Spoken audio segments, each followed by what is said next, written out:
We're down to the last of our tomatoes from our garden clean out now that the frosts have started, and it's time to get these processed and made into things we can put on our pantry shelf. So the first thing we're going to do is go through and we're going to separate our red tomatoes from our green tomatoes, and then we're going to take all our stems off. We're going to get them all washed so that we can move on to actually making these into something. I still have a ton of tomatoes over on the counter to finish processing, but we've got some of our green ones washed, and now we're ready to get on to our first recipe. So today I'm going to be making some green tomato hot dog relish.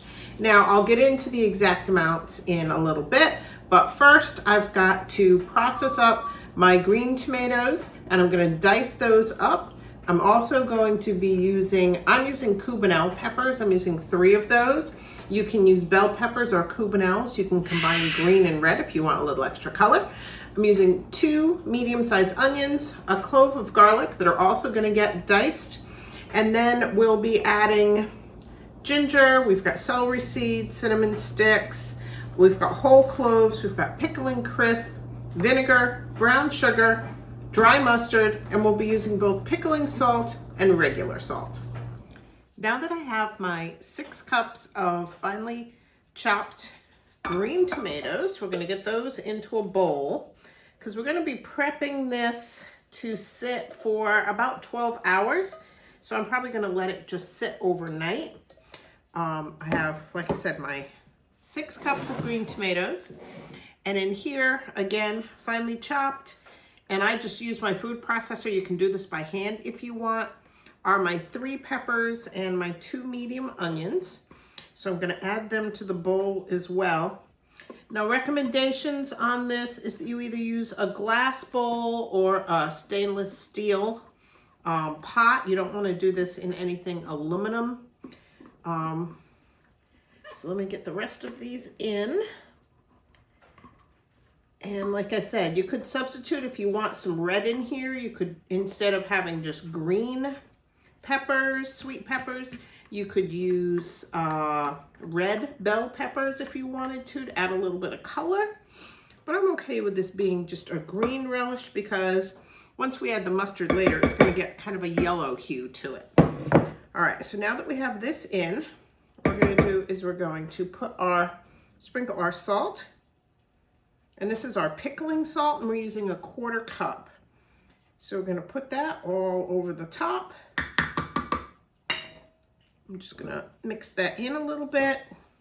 I'm not going to go crazy mixing it together. I'm just going to mix it in a little bit. And then I'm just going to cover this, and it's late fall here, so the temperatures are cool enough.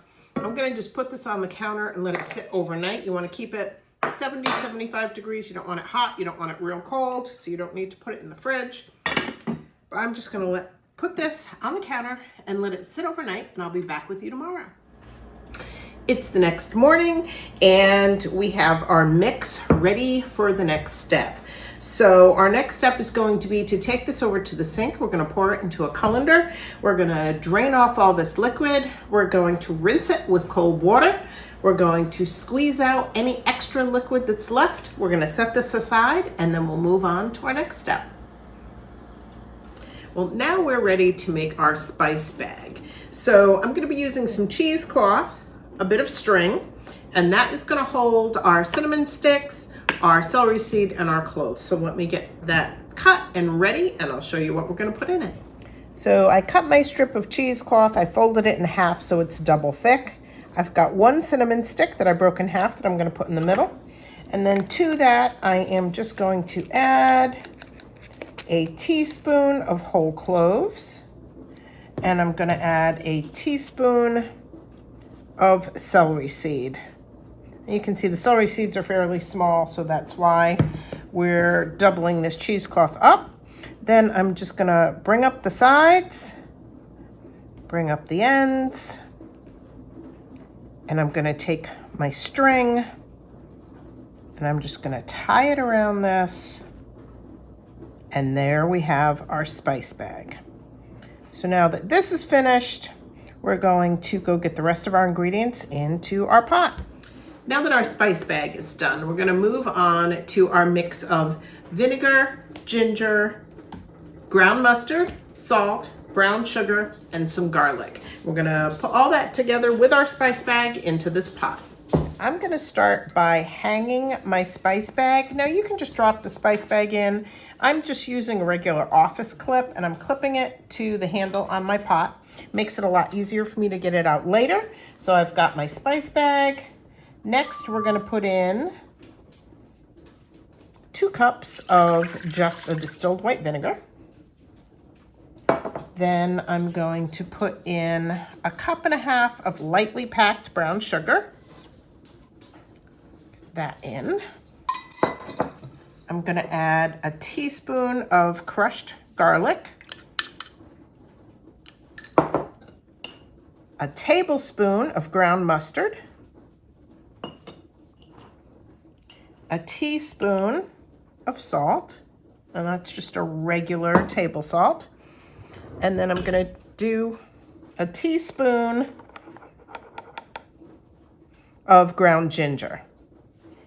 Now I'm going to mix all this together. I'm going to bring this over to the stove, and while I'm stirring it, we're going to bring this to a boil. Now that we've brought this up to a boil, our sugar is all melted and everything is mixed together nicely. We are going to take and add in the onion, tomato, and pepper mix that we had. We're going to get that added in. We're going to stir it together. We're going to bring it back to a boil, and I'll be back to show you what it looks like when we get to that point. Now that we have this back to a boil, I'm going to reduce the heat a little bit, and we're going to keep it at a gentle boil until our onions and our tomatoes start to become translucent, and I'll bring you back when we're at that point so you can see what it looks like. It's been about an hour, and looking at our tomatoes and our onions, they're getting that translucent look to them. The peppers, of course, are still nice and green. And I think the relish is now ready for us to take out our spice bag over here, and then we're gonna bring it over to the table. We're gonna get it into our jars and get it prepped to go into the water bath canner. Now that our relish is done, I've got my sterile 1/4 pint jars. Now you can use bigger jars if you prefer. Depends how much relish you use at a time. I like using the 1/4 pint jars. Then I know it's gonna be nice and fresh every time I open it. And we're gonna fill our jars, leaving a 1/2 inch headspace. We're gonna clean our rims, put our lids and our rings on, and then we're gonna put these into our water bath canner where we're gonna process them for 10 minutes. Well, we have 13 1/4 pint jars into our water bath canner. We're gonna get this back up to a boil. Once it starts boiling, we'll start our timer for our 10 minutes. And then when I get them all out of the canner, I'll show you how they look. Another great use for our green tomatoes was this relish. And now this is done, all the jars sealed. I've removed my rings, labeled and dated my jars, so these are good to go. Now, we don't use a lot of relish. We use it hot dogs, maybe hamburgers, but something that we'd really like to know is how do you incorporate relish into the different dishes you eat? We've heard a lot of things about people using it on beans and using it in salads. Share with the community, let us know in the comments what it is you use relish for. Maybe give us some new ideas on how we can use ours. If you'd like to see more videos like this, please make sure you give us a thumbs up, leave us a comment, and until next time, everybody, see you soon.